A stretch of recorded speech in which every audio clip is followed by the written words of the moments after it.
Worried about infrastructure costs? Then end the apartment ban. Allowing more homes, in all shapes and sizes, makes it easier and cheaper for communities to tackle infrastructure challenges. Editor's note: Sightline Institute is co-publishing this article with the Canadian Centre for Policy Alternatives. View its version here. The costs of public infrastructure are becoming the go-to excuse for restrictive zoning policies in British Columbia. These policies effectively ban apartments on most residential land and reserve it exclusively for low-density housing like detached houses.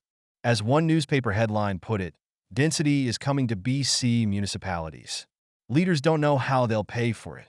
On its surface, the objection to density on infrastructure grounds may sound reasonable, but it gets things backwards. As researchers and good planners have long understood, it's far cheaper to build and maintain public infrastructure to service denser forms of housing than it is to service low-density sprawl. It's one of those intuitive truths that is also borne out by decades of research. Imagine the infrastructure needed to service 100 homes in an apartment building compared to 100 houses in a low-density suburban development. When homes are farther apart, they require longer pipes, wires, and roads to connect them, raising costs. And spreading out homes farther from important services and amenities increases the demand on transit and roads. British Columbia undoubtedly needs to invest more in public infrastructure, both to replace aging assets and to support new construction that alleviates existing housing shortages. This includes investments in new and upgraded sewers, water pipes, power lines, rapid transit, roads, libraries, schools, and hospitals, which both cities and senior governments must contribute to funding. But housing density is not the problem. Indeed, by imposing low-density zoning, cities have been making the challenge of paying for infrastructure harder, not easier. Infrastructure concerns, the new exclusionary zoning? The well-known infrastructure cost savings of density still aren't reflected in the land use planning policies enforced by cities in Metro Vancouver. In fact, since the provincial government enacted legislation prodding municipalities to reform zoning and allow more housing, some municipalities and housing opponents have claimed that more density would add to their infrastructure woes.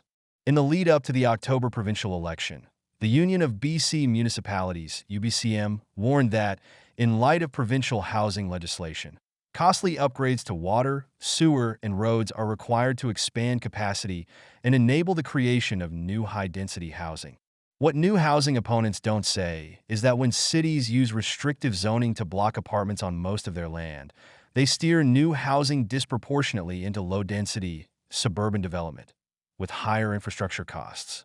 Others have warned against new housing on the premise that we have a shortage of schools and teachers for the next generation. This could be an excellent argument to hire more teachers or to build more schools, but it is a dubious argument against much-needed housing. Some may simply be disguising an argument against population growth as an argument against density. The infrastructure gap is real, but apartment bans make it worse. Cities are flagging a real issue when they raise infrastructure concerns. Canada has a widely recognized infrastructure deficit owing to decades of underinvestment. At the low end, it's estimated that Canada has an accumulated infrastructure gap of $150 billion. At the higher end, up to $1 trillion. In British Columbia, UBCM estimates that over $24 billion in core infrastructure alone needs to be replaced within the next 10 years.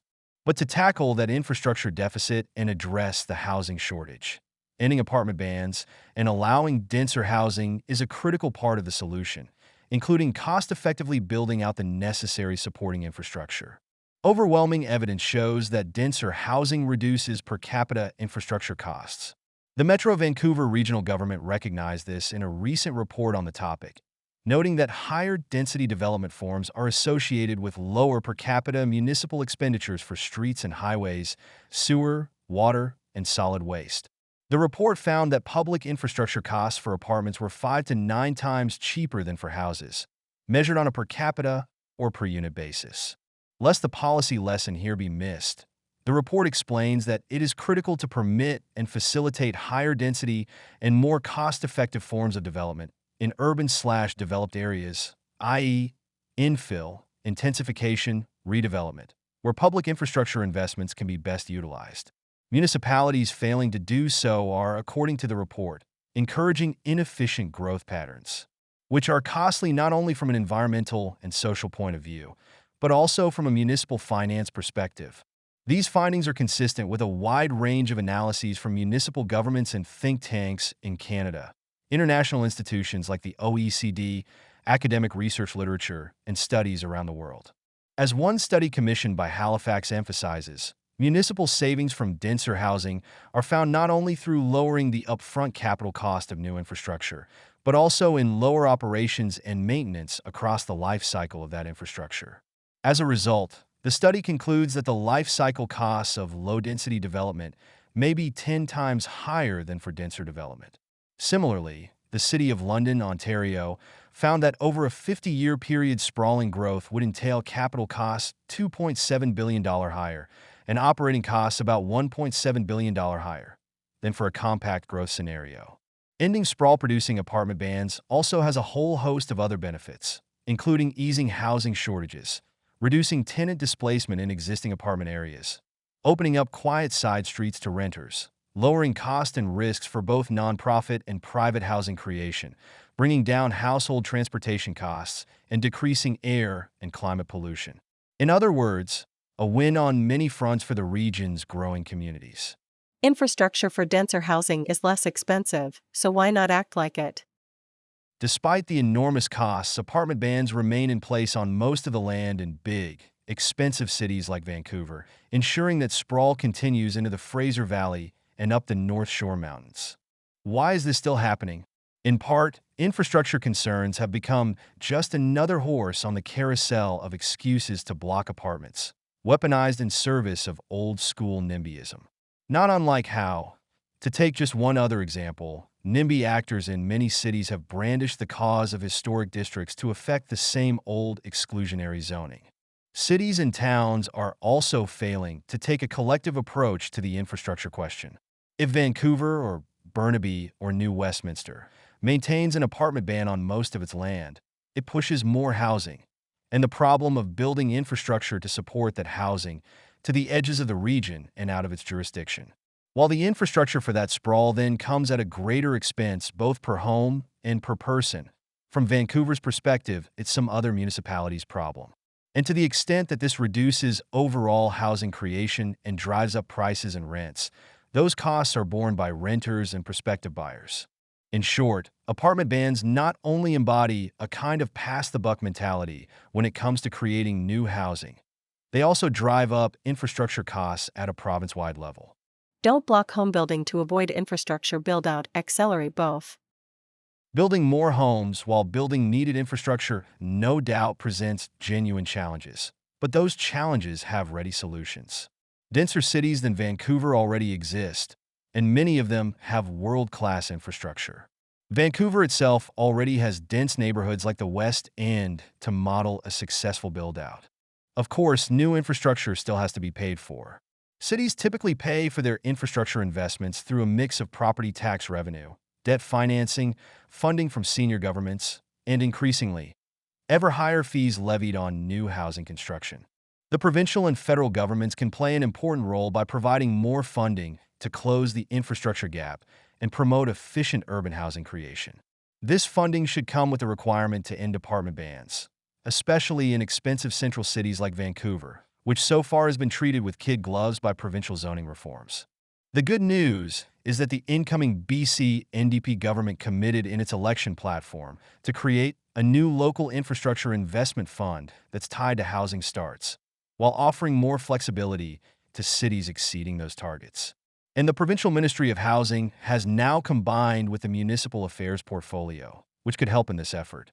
But details are scant, both in terms of the level of funding to be provided and the structure of the conditions on that funding.